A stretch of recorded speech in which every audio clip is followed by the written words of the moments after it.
Hey there, welcome back to my kitchen. In today's video, we're going to be using some canned pizza crust or pizza dough to make 3 really great recipes.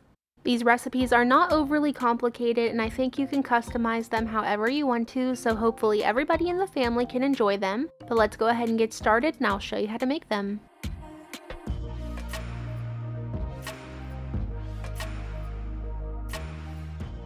First up today, we're going to go ahead and make these taco roll-ups. To begin here, I am just going to go ahead and preheat my oven to 375 degrees. And now moving over here to my skillet, I'm adding in 1 pound of ground beef with half of the yellow onion that I chopped up. And now I'm just going to let these two cook in here together until the meat is fully cooked.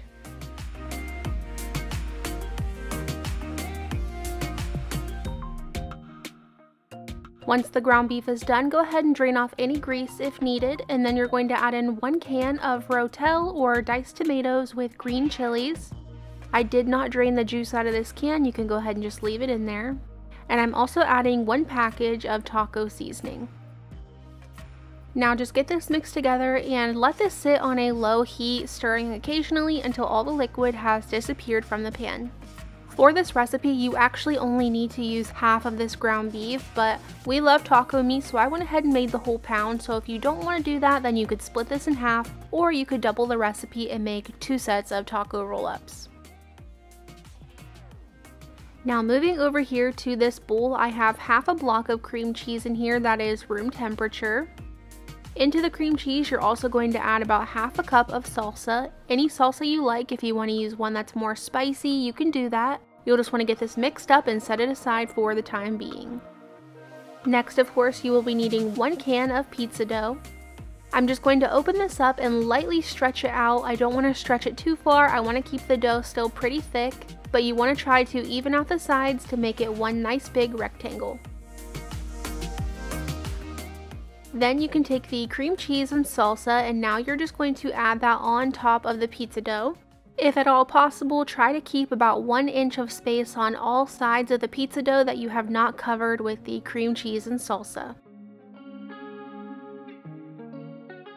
Now, like I said earlier, you only need to use half of the ground beef, so we're going to take half of the ground beef and add it on top of the cream cheese and salsa. The reason I'm only using half of the ground beef is that's all you really need for this recipe, but I went ahead and cooked up the rest just because we love taco meat and I know that one of us will eat it at some point.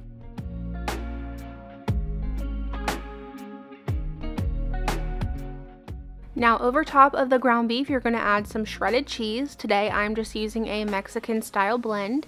You'll want to add anywhere between a half cup to 1 cup of cheese, and then we're going to start rolling this up. Take your time when rolling this dough up. You want to make sure that you're rolling it evenly and not stretching out the dough too much.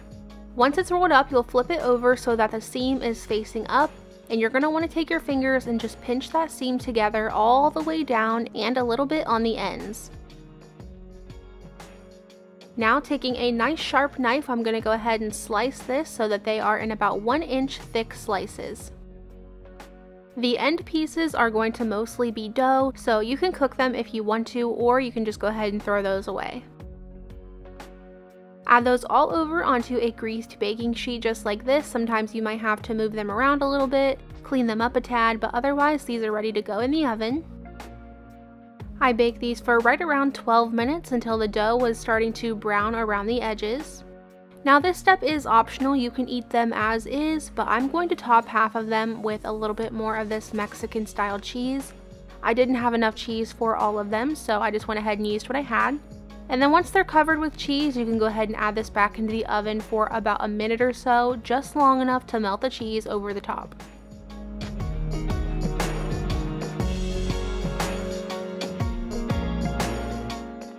Here's what my plate looked like in the end. I added my little taco roll-ups, or if you want to call them pinwheels, you can do that too. I added those onto my plate and then topped them with some sour cream. These are extremely easy to make. I feel like they look more complicated than they really are, but they are very, very easy and just a fun way to mix up taco night. On the side there, I made some Mexican style rice or taco rice. I honestly can't remember which, but still a nice and easy side to go along with this meal.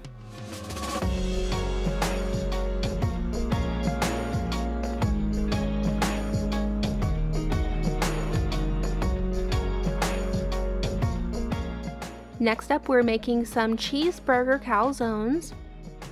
For this one, you will need to go ahead and again preheat your oven to 375 degrees.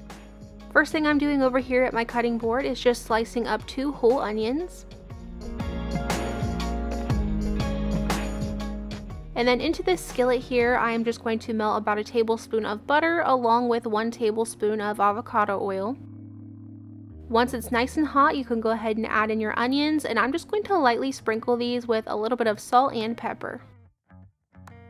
Give these a good mix, and you're just going to let these cook over a medium heat for about 20 minutes or so until they are nice and tender and have some good color to them.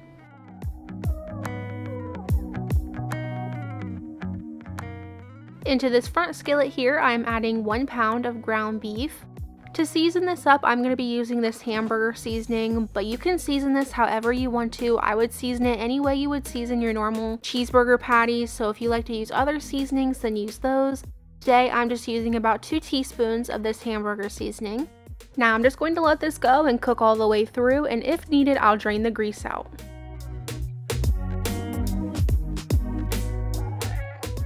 Here's what the onions should be looking like when they're all done. As long as they're not crunchy and they have some good color to them, they are ready to go. Next, you will need your can of pizza dough, so I'm going to go ahead and open this up here and slice this into 4 equal sections.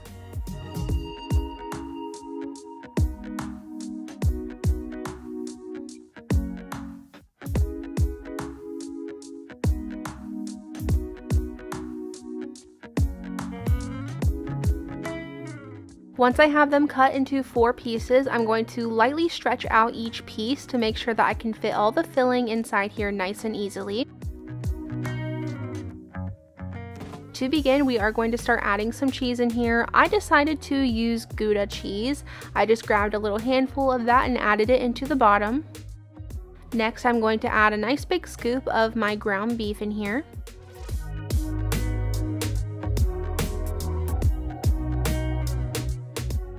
You will top it with the onions that we cooked up, and then any other toppings that you desire that you would normally eat in a burger, you can add those now, and then top it with just a little bit more cheese.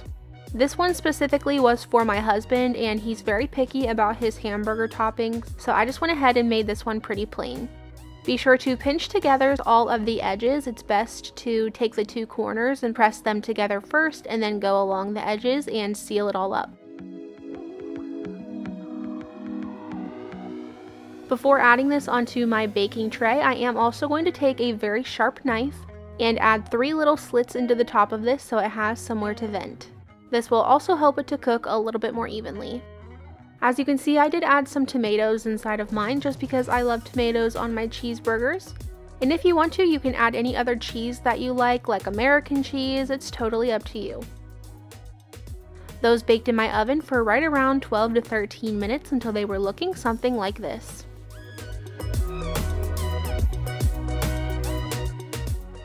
Here's what my calzone looked like on my plate. As you can see, I did make some sweet potato fries to go along with this on this night.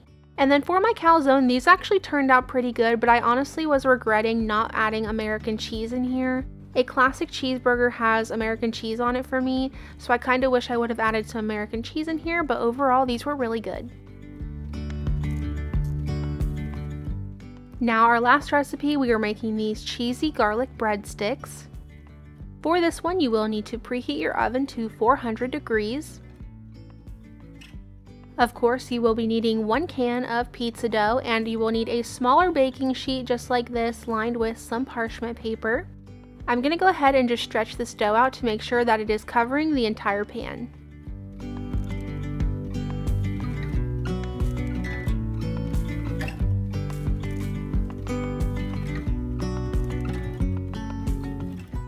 Now into this little bowl here, I have about 2 tablespoons of butter, 1 teaspoon of minced garlic, a 1/4 teaspoon of salt, a 1/2 teaspoon of oregano, a 1/2 teaspoon of parsley, and a 1/4 teaspoon of garlic powder.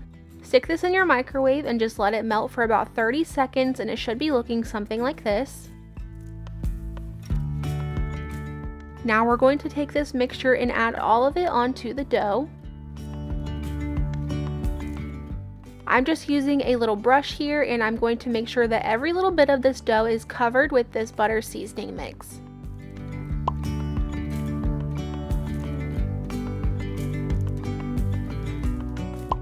Now, of course, you are going to be needing some cheese, so I'm going to take about 1 to 1.5 cups of shredded mozzarella cheese. I did freshly shred this, and this is a whole milk mozzarella, which I do think melts a lot better. And then you will just cover all of this dough with that mozzarella cheese.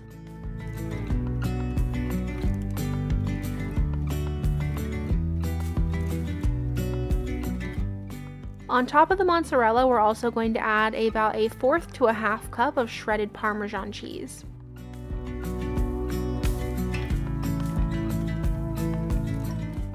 We did already add parsley underneath of the cheese, but I'm going to go ahead and sprinkle the top with a little bit more just to add some color to the top of the breadsticks. Now this is going into the oven to bake for about 10 to 12 minutes until it's looking something like this.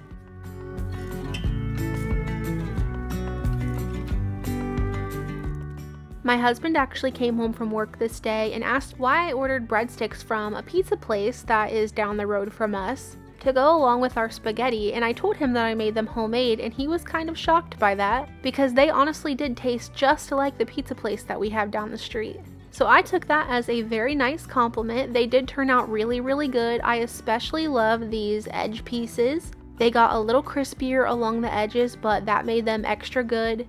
And like I said, we just had them alongside some simple spaghetti.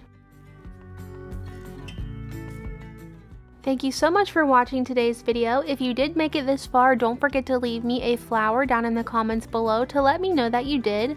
I hope you enjoyed and found a recipe that looks good to you, and I hope to see you back here on Sunday for a new video. Bye!